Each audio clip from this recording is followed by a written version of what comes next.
Okay, everybody, and welcome back to my channel. I have been trying to go live for 1.5 days now, and it is fighting me. My camera seems to be so close when I go live and it can rotate around the room. So I don't know, I have to figure that out. So this time I'm just going to record and then post. So it's going to act like a live, but it's not a live because I'm not going to edit. Edit takes forever. I've done that all day yesterday. On another one, I can't get it out of my computer. I always have problems. So this is going to act as a live. Leave your comments on the video, and I will come back and review them, or however we're going to have to figure this out. But anyway, for now, it's a recording. I'll post it and we'll go from there. Hello everybody, and I'm Katie with Lady Longarm Katie's Quilts, and today we're going to talk about the Longarm machine. So I want to pull this over here. What is a Longarm machine? A Longarm machine is nothing more than a sewing machine. It puts stitches in your quilt sandwich, and it will, let me pull you just a little bit closer. It will stitch your backing, batting, and top together. So it, like a sewing machine, puts stitches in your blocks and makes your blocks for your quilt top. This finishes your project by putting stitches in the 3 layers. So with that, it's a very simple machine, and it doesn't take much to talk about, but I thought maybe you didn't know. Let me just get a clamp here. My machine walks across. It should be level. My room is not level, so it's very hard for me to get, have to work on it a little closer, but it's very hard for me to get this level when my room goes like this. So what is we talked about what is a Longarm machine. My machine's a Babylock Coronet. I bought it used on Marketplace. It had like 30,000 stitches on it, which is practically a new machine. You will hear things like Babylock. You will hear things, that's a type of machine, that's a brand of machines. Handy Quilter. There's Bernina's, there's A1, I think, there's Elite. I think there's just so many. I don't know them all, but they all kind of basically do the same thing and function basically the same way. The biggest difference between my machine or any machine you get is the throat space that you have. Mine's 16 inches, so I have 16 inches, which is about, oh, excuse me. I'm so sorry.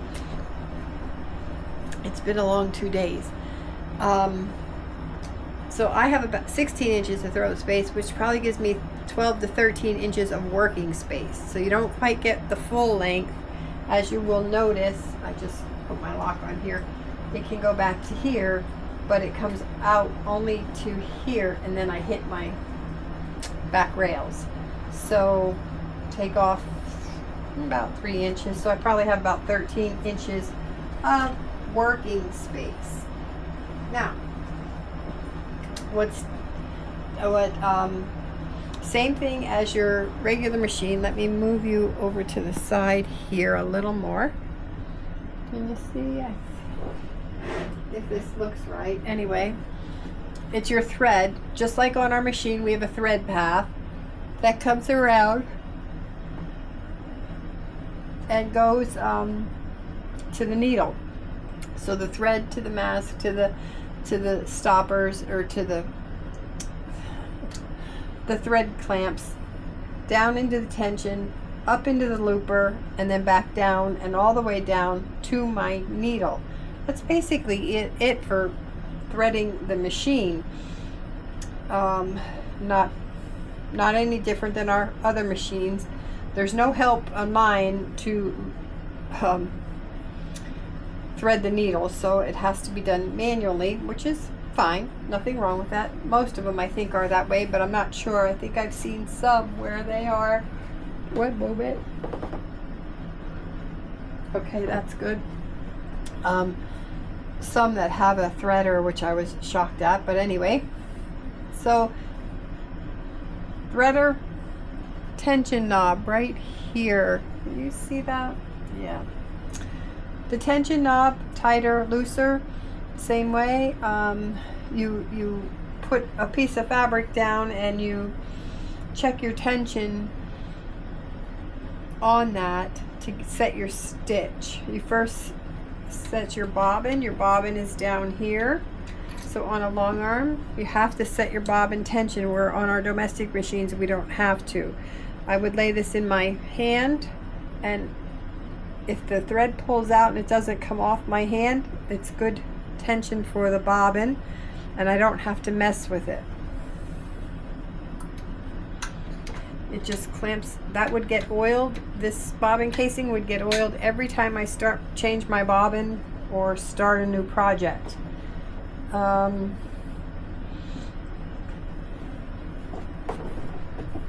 Difference in the bobbin cases from my machine to this, just to show you and give you an idea. This is the size class M that this machine takes, and this is the class I forget what it is, S, that my domestic machine takes. So they are considerably different, but we're doing two different functions. So with that, we have, once you have it threaded and your tension set, you're ready to go. Basically ready to go. So we would turn on our machine.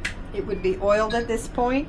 We would turn on our machine, and then we get this screen, which is the screen I deal with majority of the time. Let me bring you in here so you can see it. So this is manual mode, and in manual mode you get a number here. That's how fast your machine is going to stitch. 150 stitches per minute. I have two presets. I have it at 550 and 150.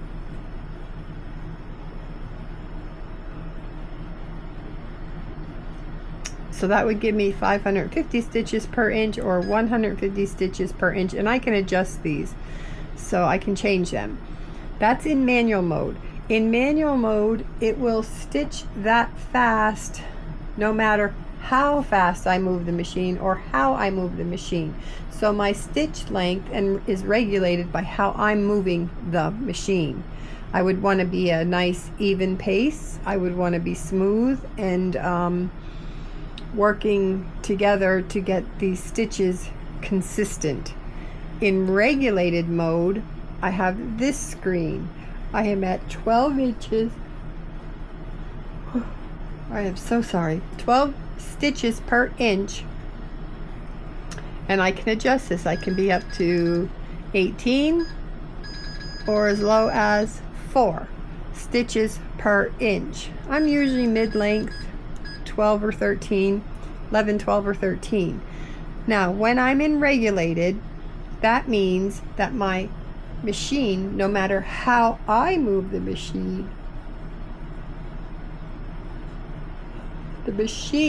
is going to stitch 12 stitches per inch. So if I'm moving slow, it will make 12 stitches per inch, and I'm zooming all over the place, it's going to make 12 stitches per inch. Now if I'm zooming all over the place, it's not going to be, I have more chance of breaking a thread or things of that nature. So I still want to be smooth, but I want to work in line with the machine, but it's going to give me that consistent stitch length.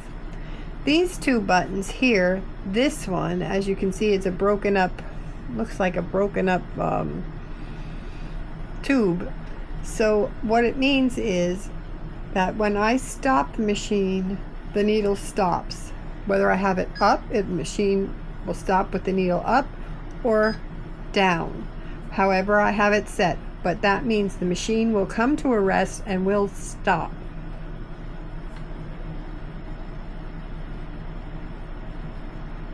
The continuous circle means that when I come and stop my machine will still take stitches, but at a much slower pace, at a resting pace, I'll say, and then when I'm ready to continue on, it will give me a softer start.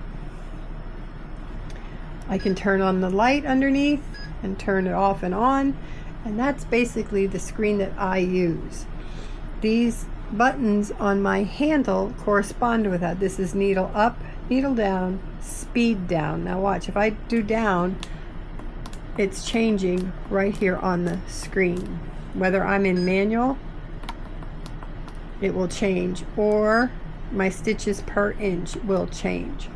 I can go up on the right handle, and I can have start and stop on the right handle. So each one has two things that I can do right on the fly, holding onto the handle.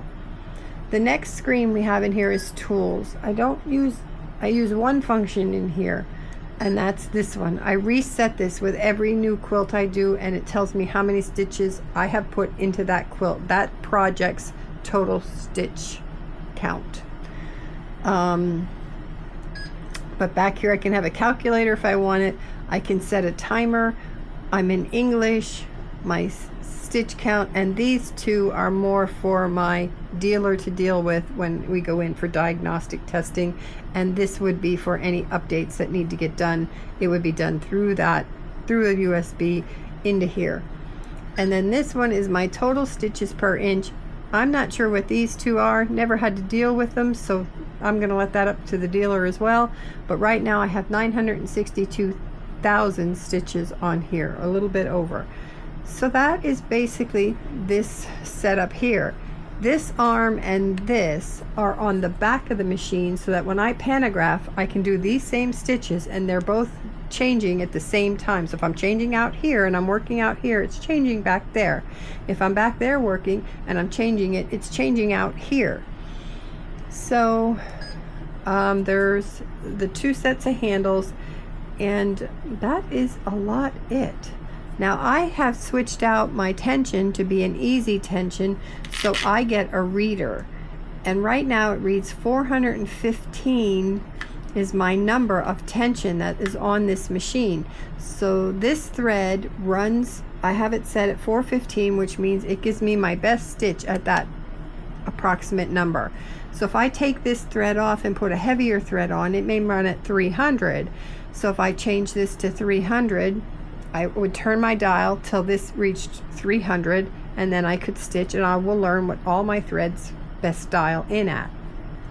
So when I come back to this thread, I can turn my tension to be 415 again and test, and I should be right in the general area. It gives me a number instead of a dial that you take big cranks on, and am I at the right spot or am I not at the right spot?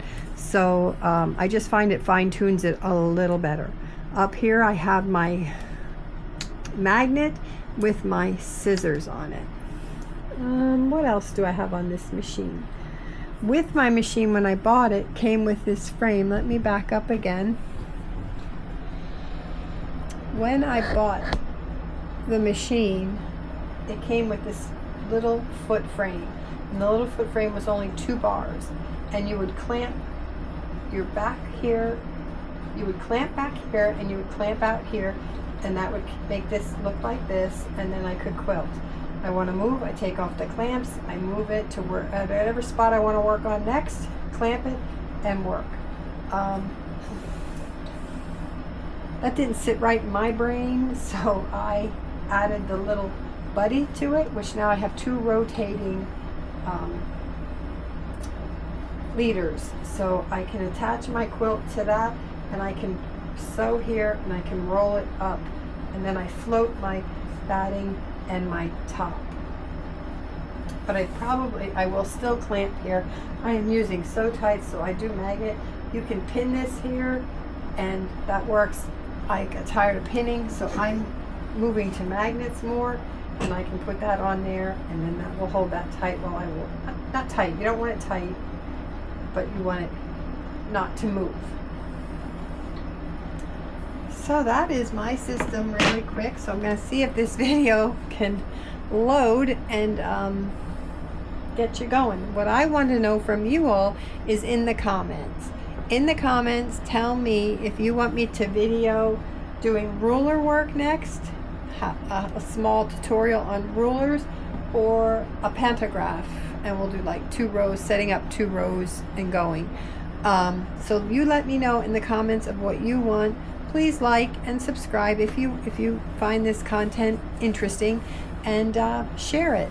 Maybe we can get a little community going. So I'm a home hobbyist. I do what I do. I know what I know here. You may know something different, and I'd like to hear your tips and tricks for anything that you do that I'm showing that can help maybe someone or me, because everyone learns different and everyone has a different way of doing it. So it's always interesting to hear how others do it and how other people tackle a project. So again, I'm going to come back live on next Monday. Not live. I'm going to record it, unless I can get the live going, but I don't know. So I'm going to record it, and then I will post it. Just leave your comments. I will check them through Friday. Friday's the cutoff to know whether we're going to pantograph next, or we're going to do ruler work next. So we will probably do a little free motion. We will probably do a little couching yet. So there's 4 things that I want to still show you on this machine, and how to do that here on the Longarm. Again, just a big sewing machine. Don't be afraid of it. Always buy, like my machine. Here we go down the rabbit hole. But anyway, buy the machine that fits in your space. For me, I had a big Longarm. It took up too much space. I had to get rid of it. I bought a sit down. Many years I had that. And you move the fabric on that, where this one I'm moving the machine. That's the difference, fabric or machine. So when I got this machine, it was a 5-foot frame, and it was just a little too small for what I needed on these rolling bars. So I added a 2-foot extension, so I have 7 feet, probably now it gives me a good 5-6 feet that I can work with in quilting. So you have to know kind of what you're looking for. There is no automation on this one. That my space isn't big enough, so I just use ruler work, and I do free motion and pantographs for the most part. So anyway, you guys have a great day. I will talk to you soon. I will check the comments for any questions and feedback on which one we're going to do next. I want to hear from you. So you guys have a great day. I'll talk soon. Bye.